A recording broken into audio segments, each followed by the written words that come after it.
My car broke down on a dark road. Middle of nowhere. Phone dead. Then this young woman pulled over in an old truck. She was wearing a black and white uniform and carrying an old toolbox. She fixed my car in 15 minutes. Refused payment. Twice. Said she was already late for a catering job but couldn't just drive past someone who needed help. 20 minutes later, I walked into my own party and heard my children screaming at someone in the hallway. I went to see what was happening. It was her, the woman who'd just saved me, standing there covered in grease while my son and daughter tore into her in front of the entire staff, called her unprofessional, fired her on the spot. They had no idea who she'd been helping, and they had no idea what I was about to do. Let me tell you how this really started. My name is Catherine, and this is my story. Before we continue, please leave a comment telling us where you're watching from and subscribe to Never Too Old channel. We're creating a community of people who know that our best chapters can happen at any age. Now back to the story. I was driving to my own party that October evening, 72 years old and still behind the wheel of a 1965 Rolls-Royce Silver Cloud. Vivian had sent me 3 emails that week about getting a newer car, something sleek, something modern, a Mercedes maybe, or one of those electric things everyone's buying now. I deleted them all. The Rolls was bought in 1972 with money from my first real contract at Warren Industrial Solutions. I designed an automated assembly system in my garage and sold it to a manufacturing plant in Hartford. The car cost more than I should have spent, but I wanted something that would last, something I could maintain myself if I had to. Turns out I was right about that. The road to my Connecticut estate winds through trees that look black once the sun goes down. No streetlights out there. Just headlights cutting through darkness and the occasional deer. I know every curve by heart. Built that house 30 years ago when the company finally made real money. Vivian and Brandon grew up there. Grew up with everything I never had. Maybe that was the problem. The engine coughed first. Then it coughed again. I felt it in the steering wheel before I heard it. The way you feel a person's heartbeat when something's wrong. Mechanical engineer for 5 decades and I still get that drop in my stomach when machinery fails. I pulled onto the shoulder and the Rolls died completely. Silent out there. Just whined in the trees and my own breathing. I popped the hood and got out. The air had that October bite to it. Cold enough to see your breath but not cold enough to call it winter yet. I grabbed the flashlight from the trunk. The emergency kit had been in there since James died 15 years ago. Jumper cables, flares, first aid supplies, no tools worth mentioning. I shined the light under the hood and confirmed what I already suspected. Fuel pump relay, classic failure point on these older models. The relay sits in an awkward spot near the engine housing. You need a bypass wire to get it running again, just temporary until you can replace the part properly. I didn't have a bypass wire. The phone in my purse was dead too. I'd meant to charge it that afternoon and forgot. 72 and still forgetting the basics. My daughter would have loved that detail. Proof I needed someone taking care of me. I stood there looking at the engine and thinking about my options. None of them good. The estate was maybe 6 miles up the road. Walking in heels wasn't happening. Flagging down a car on this stretch was a gamble. Not many people drove out here after dark. Then I saw headlights coming up behind me. An old pickup truck. Probably 20 years on it, maybe more. It slowed down and pulled onto the shoulder about 30 feet back. The engine rattled when it idled. Needed work. I stayed by the hood with the flashlight so whoever it was could see I wasn't a threat. The driver's door opened and a young woman got out. Mid-20s maybe. She was wearing a black and white uniform, the kind catering companies use. Pressed and clean. Professional. She had dark hair pulled back and she moved with purpose, not hesitation. "You need help?" she called out. "Car died," I said. "I know what's wrong, but I don't have the right tools." She walked over and looked at the engine. Really looked at it. Not the way people do when they're being polite. Her eyes went right to the fuel system. "Fuel pump relay?" she asked. I blinked. "That's right. I have tools. Let me see." She went back to her truck and returned with a metal toolbox. The kind mechanics carry. Heavy, well used. She set it down next to the car and opened it up. Everything organized inside. Wrenches, pliers, wire cutters, electrical tape, a coil of copper wire. She pulled out what she needed and got to work. No wasted movements. She knew exactly what she was doing. I held the flashlight while she bypassed the relay, her hands steady and quick. The whole thing took maybe 15 minutes. "Try it now," she said. I got in and turned the key. The engine started, rough at first, then it smoothed out. I shut it off and came back around to where she was packing up the toolbox. "You know your way around an engine," I said. "My father taught me. He was a mechanic." Was. Past tense. "I heard that." "Well, you saved me tonight," I said. I pulled out my wallet and took out $200 bills. "Let me pay you for your time." "No, ma'am." She wiped her hands on a rag from her toolbox. "I don't take money for helping people." "You should. You clearly know what you're doing. My father taught me you help because it's right, not for profit." There it was again. Her father, teaching her things that most people don't bother with anymore. I held out the money. "At least take something. You stopped when you didn't have to." She looked at the bills and then at me. "Thank you, but no. I'm just glad I could help." Most people would have taken it. $200 for 15 minutes of work. She didn't even hesitate. "Where are you headed?" I asked. "Catering job.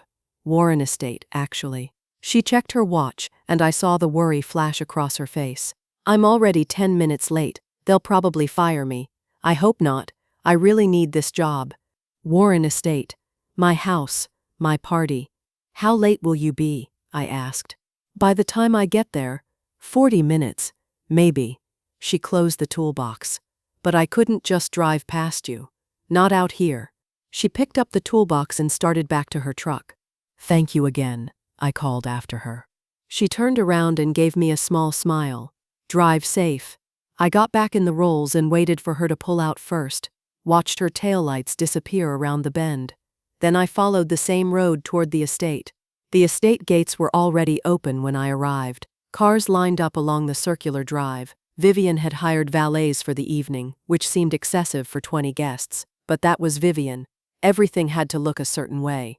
I parked and went inside through the main entrance. The house was lit up like a showroom. Caterers moving through the rooms with trays, a bartender at the station in the library, string quartet playing in the corner, all of it orchestrated by my daughter.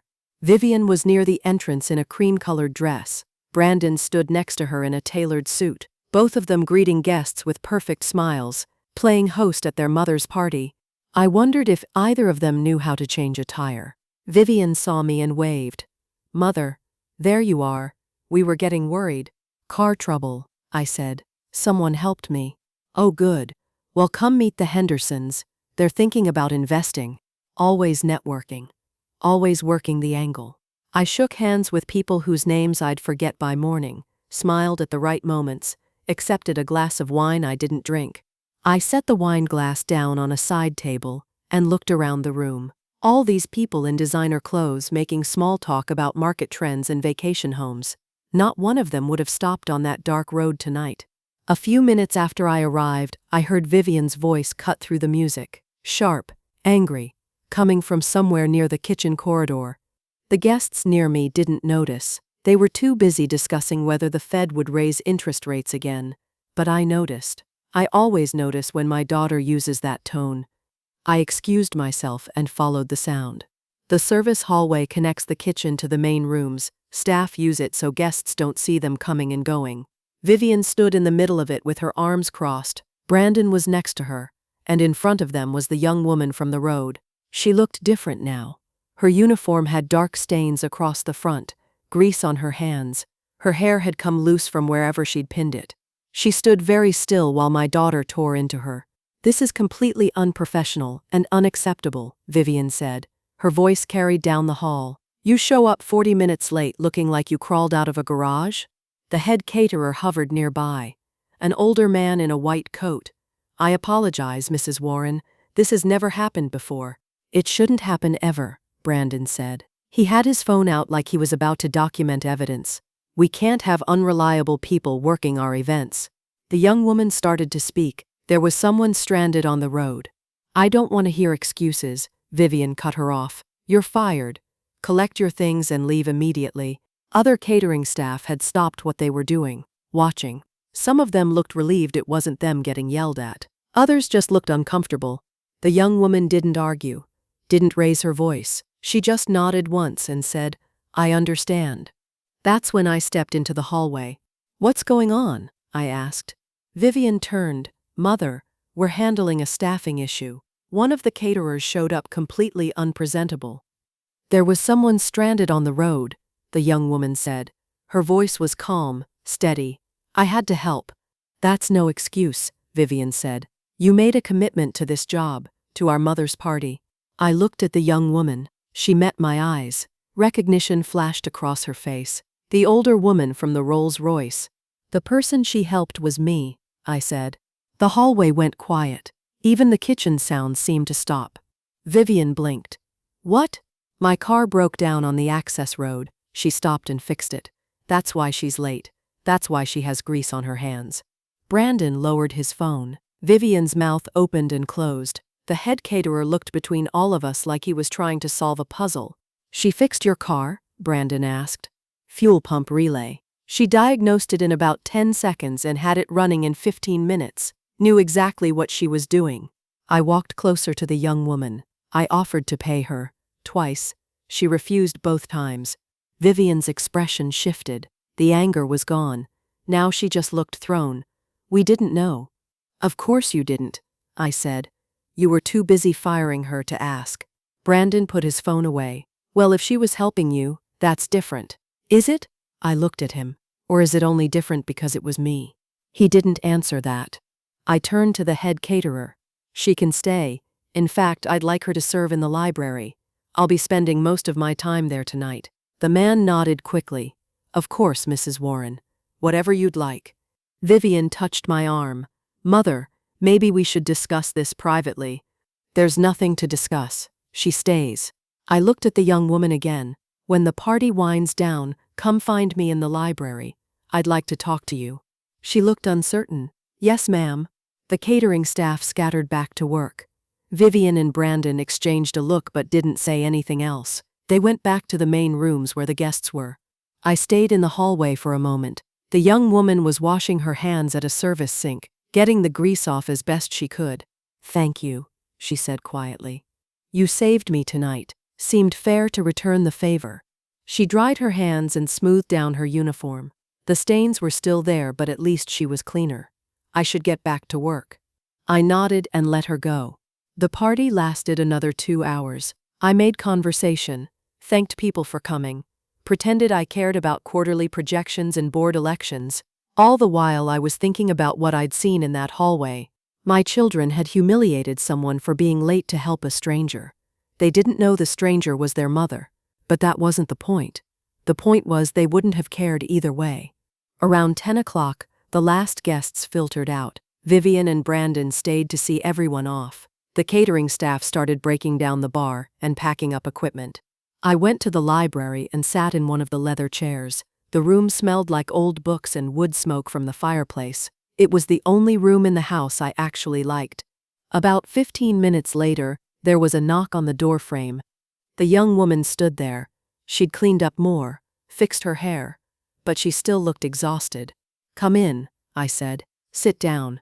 She hesitated, then sat in the chair across from me. Her posture was straight, hands folded in her lap. "What's your name?"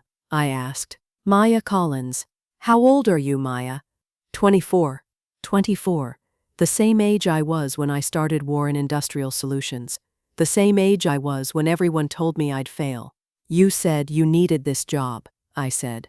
"Why?" She took a breath. "My father's sick. Cancer. He can't work anymore. Medical bills are piling up. I work catering jobs to cover what I can." "What about your mother?" "She died when I was 8. Car accident. 8 years old and she lost her mother. Then grew up with a father who taught her how to fix engines instead of how to ask for help." "Your father taught you about cars," I said. "Vermischen Abel was altes Kippispala." "He was a mechanic, owned a small shop. He taught me everything." Her voice softened when she talked about him. "He's the reason I stopped tonight. He always said you help people because it's the right thing to do, not because you'll get something out of it." That's a good lesson. It's cost me more than one job. I believed that. The world doesn't reward people for having principles anymore. It rewards them for being expedient. What else did you do before catering? I asked. She looked down at her hands. I was in school, mechanical engineering, junior year at UConn. Engineering. Of course she was. Why'd you leave? Dad got diagnosed 2 years ago. Someone had to take care of him. Someone had to pay the bills. She met my eyes again. I was 1 year away from graduating. But you do what you have to do. 1 year away. She'd been that close. I sat back in the chair and studied her. This young woman who stopped on a dark road, who refused money twice, who'd given up engineering school to care for her dying father, who'd just been screamed at in my hallway and didn't scream back. I'm going to offer you something, I said, and I want you to really think about it before you answer. She waited. I need a personal assistant, someone who understands how things actually work, not just how they look, someone who won't tell me what I want to hear. I leaned forward. The job pays a real salary, full benefits, health insurance that'll cover your father, and the company will pay for you to finish your degree. 1 year of classes at night while you work during the day. Her eyes went wide. Mrs. Warren, it's not charity. I'll expect you to work, really work. But if you're willing to do that, the job is yours. She sat there processing. I could see her running through it, checking for the catch. There wasn't one. Why me? She asked finally.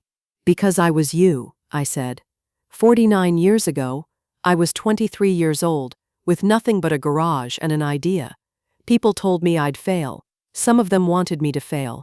But I worked harder than anyone else and I figured things out. I paused. Tonight you chose helping someone over protecting yourself. That tells me everything I need to know about your character. She looked like she might cry. I don't know what to say. Say yes or say no. But decide tonight. I want you to start Monday if you're coming. Maya took a breath. Then she nodded. Yes, I'll do it. Thank you. Good. I stood up. Come by the office Monday morning, 9 o'clock. We'll get the paperwork started. She stood too. I won't let you down. I know you won't. She left the library, and I heard her footsteps fade down the hallway, heard the front door open and close. I sat back down and looked at the fire. I'd built Warren Industrial Solutions from nothing, spent decades turning ideas into real solutions, but Vivian and Brandon grew up with money already in the bank. They never had to fight for anything, never had to choose between paying rent and eating. They didn't understand what it took to build something. They only knew how to inherit it. But maybe I'd just found someone who understood. Maya showed up Monday morning at 8:45, 15 minutes early. She wore plain black pants and a white button-down shirt. Nothing fancy, professional. Her hair was pulled back the same way it had been that night on the road. I met her in the lobby myself. Good morning. Good morning, Mrs. Warren. She had a messenger bag over her shoulder. Probably everything she owned that mattered.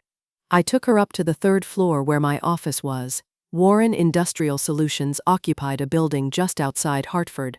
3 floors of engineering, manufacturing, coordination, and sales. The kind of place where you could smell machine oil if you walked past the testing lab. I liked that smell. Meant people were actually making things. Your desk is here, I said, pointing to the space outside my office. You'll handle my calendar, correspondence, research. But I'm also going to give you projects, real work. I want to see how you think. Okay. She set her bag down carefully. We'll get your paperwork done this morning. Health insurance, direct deposit, all of it. You can add your father to the health plan today. Her eyes got bright for a second. Then she blinked it back. Thank you. Don't thank me yet. You haven't seen the workload. But she could handle it. I knew that already. The first few weeks were standard assistant work. Scheduling meetings, fielding phone calls, organizing files that should have been organized years ago. She showed up early every day, stayed late most nights before heading to her engineering class at UConn. I gave her the first real project about a month in. One of our assembly lines was running slower than it should. Production kept making excuses, but the numbers didn't lie. Something was wrong. Figure out what's causing the slowdown, I told her. You have 2 weeks. She didn't go to the production managers. She went to the floor, talked to the workers actually running the machines, watched them for 3 full shifts, took notes. Then she came back with an analysis that showed the conveyor timing was off by 0.3 seconds, small gap, but it was costing us time on every single unit. Fix cost $2,000, Savings over the next year would be around 200,000. I approved it immediately. Vivian heard about it at the next family dinner. "Mother, you're letting your assistant make production decisions." "I'm letting an engineer solve engineering problems." "She's not an engineer," she dropped out. "She's in school, and she just saved us $200,000. What did you save us this quarter?" Vivian changed the subject. 6 months in, Maya's father died. She called me on a Tuesday morning. Her voice was steady, but I could hear the exhaustion underneath. "My father passed last night. I need a few days." "Take a week. Take 2 if you need them." "Thank you." The funeral was that Friday. Small service at a church in New Haven. I drove down and sat in the back row. Didn't want to intrude. There were maybe 30 people there, working people. Families who knew Daniel from the neighborhood. Maya sat in the front with some relatives. She didn't cry during the service, just sat very straight and listened to a pastor talk about her father's kindness and skill, how he'd helped half the neighborhood keep their cars running, how he'd taught his daughter everything he knew. After the service, people filed out to the cemetery. I stayed back. Didn't follow to the burial. That was private. Family. But I waited by my car in the parking lot. Maya came out about an hour later, alone. The relatives had probably left already. She saw me standing there and stopped. "You came," she said. "I did." She walked over slowly. Her face was pale, eyes red but dry. "You're not alone in this world anymore," I said. She looked at me for a long moment. Then her face crumpled and she started crying. Not loud, just these quiet, broken sounds. I put my arms around her and let her cry, right there in the church parking lot. When she pulled back, she wiped her eyes. "I'm sorry." "Don't be. I just keep thinking he taught me everything. How to fix things, how to be honest, how to work hard. And now he's gone, and I don't know if I did enough." "You stopped on a dark road to help a stranger even though it cost you a job. That's what he taught you. That's enough." She nodded, took a breath. "I should get back. People are probably waiting. Take care of yourself, Maya." "I will." She walked to her truck and drove away. I stood there thinking about my own mother, how I was 25 when she died, how I'd felt that same emptiness, that same fear of being untethered. Maya came back to work the following Monday. She didn't talk about her father much after that, but I noticed she started arriving even earlier, staying even later, throwing herself into work like it was the only thing holding her together. Maybe it was. By the end of the first year, she'd finished her remaining engineering coursework. Her graduation was on a Saturday in May. I bought a ticket and sat in the crowd with all the other families, watched Maya walk across that stage and accept her degree in mechanical engineering. She saw me in the crowd afterward, came over in her cap and gown with the biggest smile I'd seen from her since that night on the road. "You came," she said. "Of course I came." She hugged me, quick and spontaneous, then pulled back looking slightly embarrassed. "Sorry. This feels impossible." "You earned it, because you made it possible. I gave you a chance. You did the work." I promoted her the following week, special projects coordinator, small raise, more responsibility. She started managing initiatives across departments, things that needed an engineering eye and someone who could talk to people without talking down to them. One Saturday she called and asked if she could come by my house, said she wanted to check something on the Rolls-Royce. She showed up with her father's toolbox, the same one from that night. We spent the afternoon in my garage working on the car, oil change, spark plugs, checking all the systems. She worked with confidence, knew what she was doing. We didn't talk much, just worked, handed each other tools, made small adjustments. At one point she straightened up and looked at me. "Why did you really choose me?" I set down the wrench I was holding. "What do you mean?" "That night, you could have called anyone after I left, could have hired anyone for the assistant job. Why me?" "Character, competence, willingness to do what's right even when it costs you. You showed me all of that in 15 minutes on a dark road." She thought about that. "My father used to say the same thing, said you can teach someone to fix a car but you can't teach them to care about doing it right. Your father was right." We finished the work and cleaned up. She loaded the toolbox back in her truck and waved as she drove off. Inside, I washed the grease off my hands and thought about Vivian and Brandon, how they'd grown up with every advantage, how they'd never had to work on a car or fix anything themselves, how they'd never learned that satisfaction. Maybe that was my fault. Maybe I'd protected them too much. By the end of the second year, Maya had saved the company $1.2 million by renegotiating a supplier contract.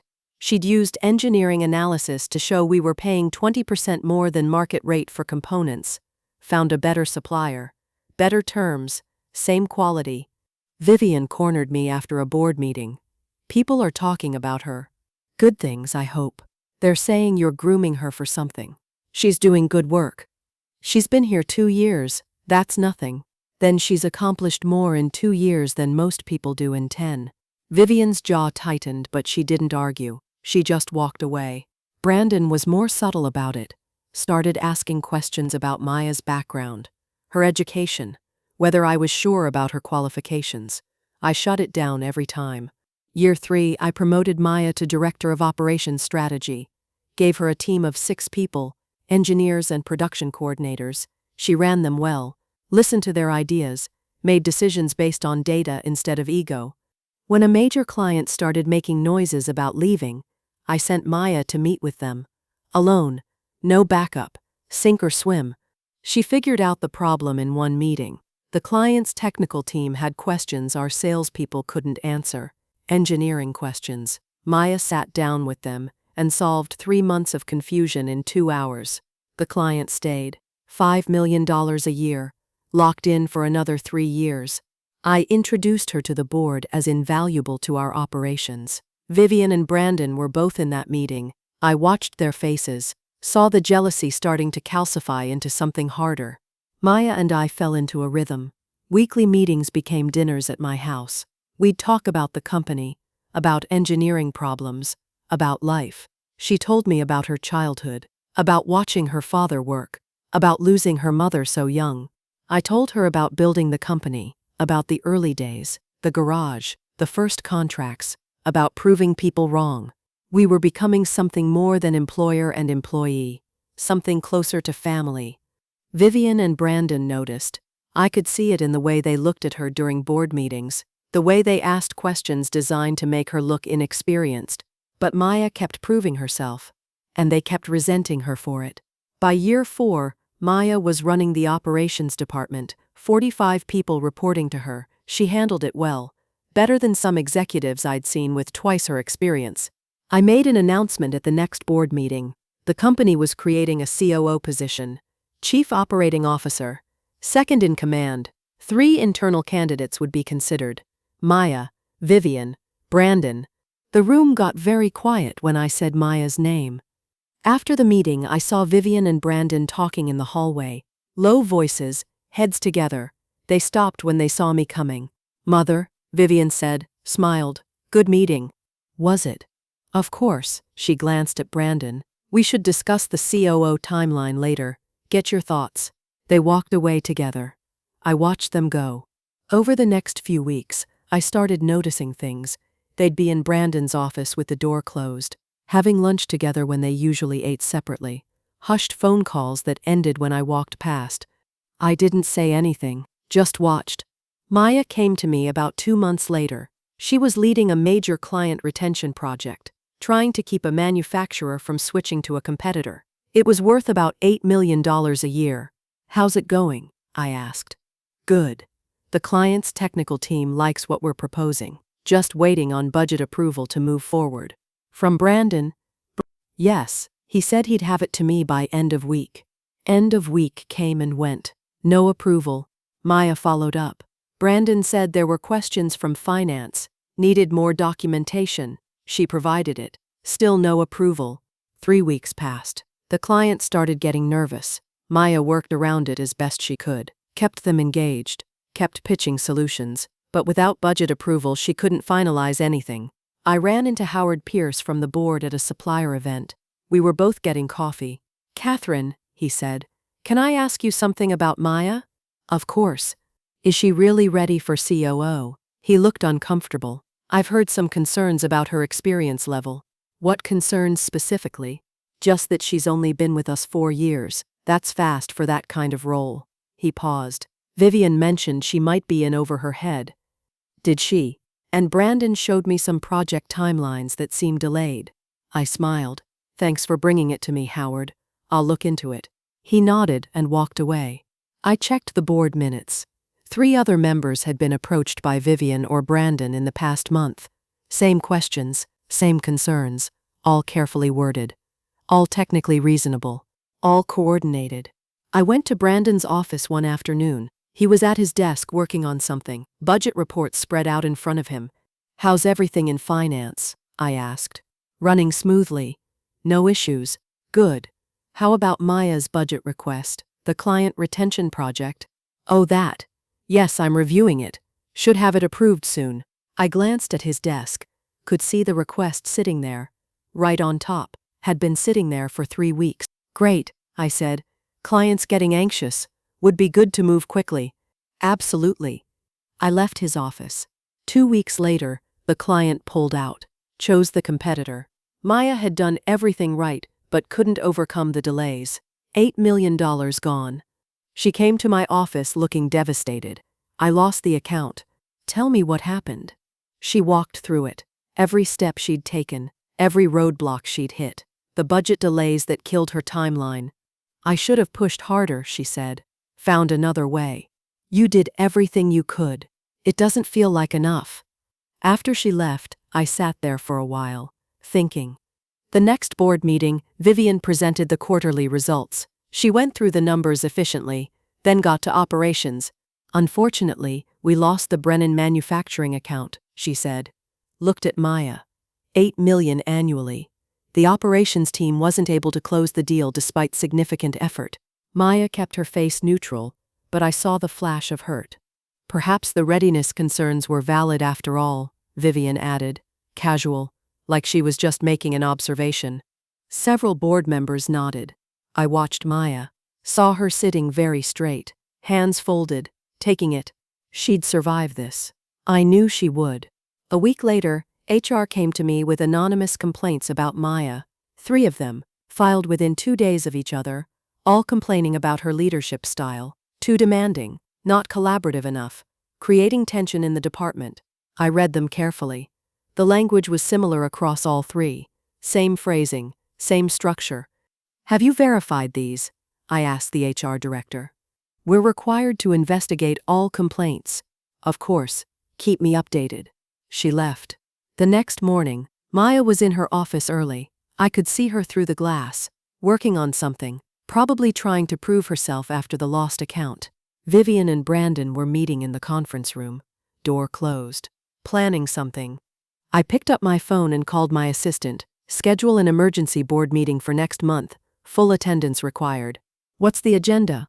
COO decision. I hung up and looked out the window. Watched the employees arriving for work.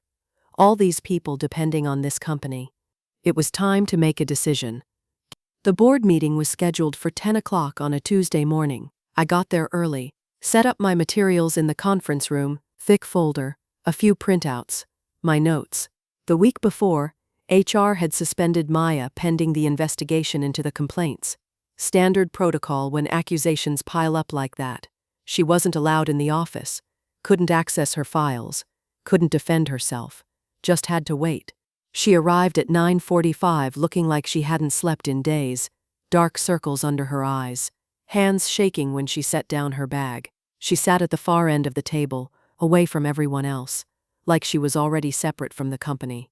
I didn't go over to her, didn't say anything reassuring, just took my seat at the head of the table and waited. The board members filtered in, 8 of them, Howard Pierce, Jennifer Lambert, the others. They nodded at me, glanced at Maya, took their seats. Vivian and Brandon came in together, both dressed perfectly, Vivian in a navy suit, Brandon in charcoal gray. They had a laptop and a presentation remote. They'd prepared something. Good morning, everyone, I said. Thank you for making time on short notice.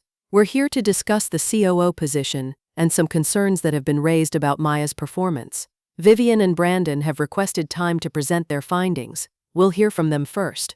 Vivian stood up, clicked the remote. The screen behind her lit up with a title slide. Critical Leadership Assessment, VP Operations Performance Review. Professional, clinical, Like this was just standard business. Thank you, Mother, Vivian said. We bring these concerns forward with respect for Maya's efforts, but we have a responsibility to the company. She clicked to the next slide, a timeline of Maya's projects over the past year, several marked in red. As you can see, there have been multiple project failures and delays: the Brennan manufacturing account, the supplier transition that ran over budget, quality control issues in the new assembly line. Brandon stood up next to her. Tag team presentation. The financial impact has been significant, he said. Clicked to a slide showing numbers. Between lost revenue and cost overruns, we're looking at approximately $12 million in negative impact over 18 months. One of the board members shifted in his seat. Another took notes. Maya sat very still, staring at the table. We've also received multiple complaints from employees, Vivian continued. Anonymous reports citing unprofessional behavior, unrealistic demands, and poor communication. She showed examples, quotes from the complaints, made them sound damning. This is difficult for us, Brandon said, looked around the room, made eye contact with each board member. Maya has potential, but the evidence suggests she's not ready for this level of responsibility. He paused. Let that sink in. Given the financial impact and the pattern of failures, we recommend immediate termination for cause. The room got quiet. A few board members looked at Maya. She still hadn't moved. However, Vivian said, smiled slightly, we also need to think about next steps. The company needs strong operational leadership. Here it comes, I thought. I've spent 15 years building our brand and market presence, Vivian continued, grown our visibility by 40%, established relationships with key industry partners. Operations needs that kind of strategic vision and proven track record, Brandon nodded. And I've managed our finances for 10 years, maintained fiscal discipline, ensured stability. The COO role requires someone with that steady, reliable approach. They weren't just trying to fire Maya. They were positioning themselves against each other. Both wanted the role. Both thought this presentation proved they deserved it. Jennifer Lambert spoke up. Maya, do you want to respond to any of this? Maya looked up. Her face was pale. The budget delays. Her voice shook. Those weren't my responsibility. I submitted requests on time. They sat in finance for weeks. Because they required additional documentation, Brandon said smoothly, which wasn't provided until much later. That's not true, Maya said. I provided everything you asked for. The record shows otherwise. Maya opened her mouth, closed it. She didn't have the documents to prove it, didn't have the evidence. She looked at me, desperate, pleading. I kept my face neutral, took notes. Her shoulders slumped. Maybe you're right, she said quietly. Maybe I'm not ready for this level. She'd given up, right there, in front of everyone. Howard Pierce cleared his throat. Given these concerns, perhaps termination is the prudent path forward. A few other board members nodded. Maya looked like she might cry, but was holding it together. Vivian and Brandon exchanged a glance, quick, satisfied. They thought they'd won. I set down my pen. The sound seemed loud in the quiet room. That was a thorough presentation, I said. Looked at my children. You clearly put a lot of work into it. Vivian smiled. We felt the board needed complete information. Absolutely. I pulled the folder closer. May I share some observations before we vote? Of course, Jennifer said. The other board members nodded. I opened the folder, took out the first document, set it on the table where everyone could see. I've been doing some research too, I said. For the past 18 months, actually. About the same time these problems started appearing. Vivian's smile faltered slightly. I pulled out a spreadsheet, projected it on the screen behind me. This is a timeline of budget approvals in Brandon's department, from January of last year through last month. I clicked to highlight one column. These are Maya's requests. You'll notice they took an average of 5 weeks to approve. I clicked to another column. These are budget requests from other departments. Same time period. Average approval time, 3 days. Brandon shifted in his seat. Different projects require different levels of review. Do they? I pulled out another document. Here are the budget request forms Maya submitted. I had our finance team review them independently. They found 0 issues, no missing documentation, no incomplete information. Every form was perfect. I let that sit for a moment. So why did they take 5 weeks to approve while others took 3 days? No one answered. I pulled out more documents. Now let's talk about the Brennan manufacturing account, the one Maya supposedly lost through poor performance. I showed emails, timeline, documentation. Maya had the client ready to sign, everything negotiated, everything approved on their end. The only thing missing was budget approval for the implementation plan. She requested it 8 weeks before the deadline. Brandon approved it 2 days after the deadline. The client couldn't wait. They went with the competitor. Jennifer looked at Brandon. Is this accurate? There were complications, he said. Questions that needed answering. What questions? I asked. I have the request here. It's complete. Our CFO at the time reviewed it and found no issues. Brandon didn't answer.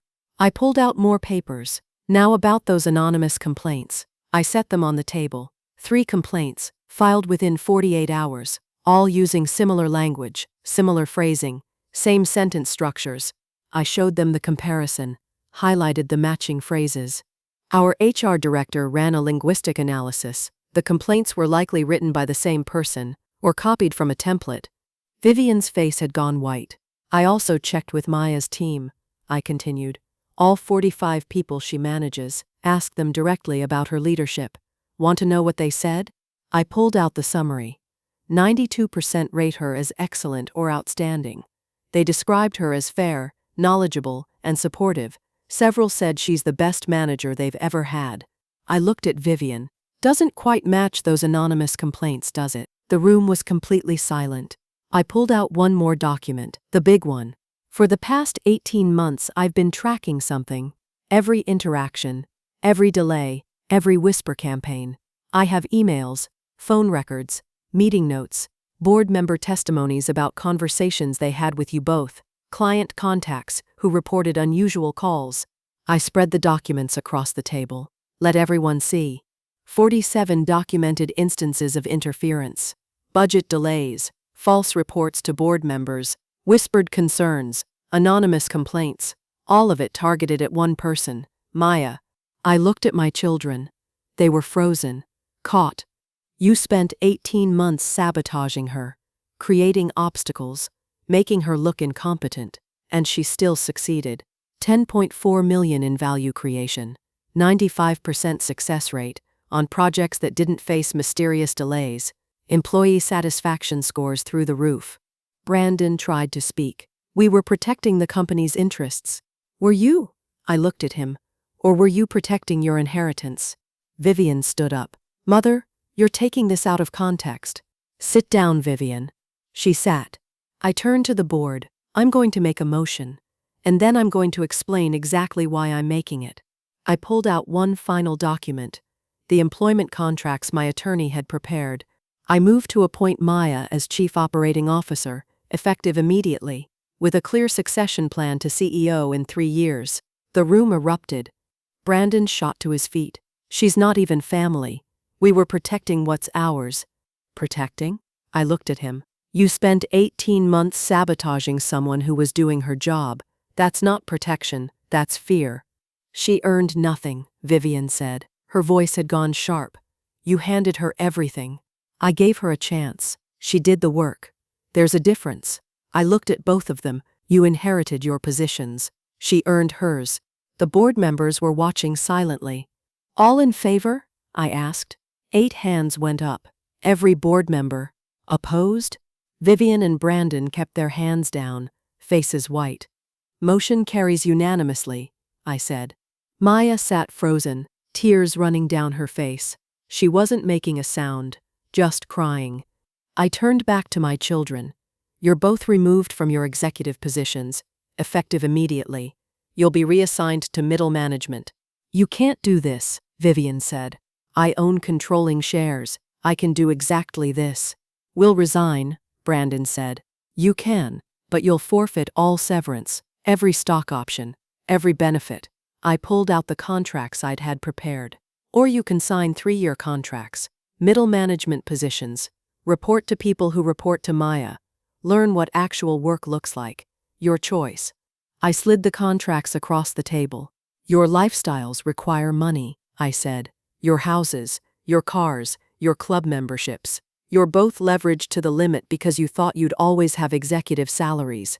You need this income, so you'll either stay and learn, or you'll leave with nothing and figure out how to survive. They stared at the contracts. Trapped. I gave you everything, I said. Money, education, opportunity, everything except hardship, everything except struggle. You never learned that success is earned. That character matters more than connections. I stood up, walked around the table to where Maya sat. You have 3 years, I said to Vivian and Brandon. Prove you can learn, prove you can grow, or leave. But either way, this company's future isn't yours anymore. I looked at Maya. Stand up. She stood, shaking. Your father Daniel would be proud of who you've become, I said. I know I am. Welcome, Chief Operating Officer. She broke down. Really broke down. I pulled her into a hug and let her cry. Right there in front of the board. In front of my children. In front of everyone. You're my daughter now, I said quietly. In every way that matters. Biology is just genetics. Family is what you choose, what you earn, what you build. She held on to me and cried harder. The board members started leaving, giving us space. Vivian and Brandon sat there staring at the contracts. Eventually they picked them up and walked out without signing, but they'd be back. They needed the money too much. Maya pulled back, wiped her eyes. I don't understand. You knew this whole time? About 18 months. Why didn't you stop them? Because I needed to see who you really were when things got hard. And I needed to see who they really were when they thought they could get away with it. I paused. You chose to keep working. Keep trying. Keep doing the right thing even when everything was stacked against you. They chose sabotage and lies. That told me everything. She took a shaky breath. Thank you. Don't thank me. You earned this. Every bit of it. She smiled through the tears. My father would have liked you. I think I would have liked him too. We left the conference room together, started walking toward her office. Our offices. She was COO now, second in command. There's a lot to do, I said. You'll need to restructure reporting lines, set up your team, start planning for the transition. I know. She wiped her eyes again. I'm ready. I know you are. 18 months later, I stood in the design studio looking at the plans for our new facility expansion. Maya was next to me, pointing at something in the blueprints. If we modify the workflow here, she said, we can increase efficiency by 15%. Show me. She traced the path with her finger, explained the engineering behind it, the automation systems, the robotics integration, revolutionary stuff, things I never would have thought of. The company was thriving. Stock up 18% since she took over as COO. Employee satisfaction at record highs. 3 new contracts worth a combined $20 million. Vivian had left after 2 years. Couldn't take working under Maya. Couldn't handle the humiliation. She'd found a job at a competitor for half her old salary. Brandon stayed. Slowly learned to do actual work. Earned back some respect. He'd never be an executive again, but he'd become competent, reliable. Maybe that was enough. Maya looked up from the blueprints. What do you think? I think you're ready for what comes next, which is CEO. 2 more years, then it's yours completely. She smiled. I learned from the best. We stood there looking at the plans. 2 engineers, 2 women who'd built themselves from nothing. 2 people who understood that character and competence matter more than blood or money. And now I had someone to leave it to who understood what it meant. Who understood why it mattered. Not because she was my daughter by birth, because she'd become my daughter through respect and shared values. Some families are born, some are built. Both can matter, but only one of them was ready to run this company. So, that's my story. I'd love to hear what you think. Was I too harsh forcing my children to work under Maya, or did they need to learn that lesson? Let me know in the comments, and subscribe for more stories like mine.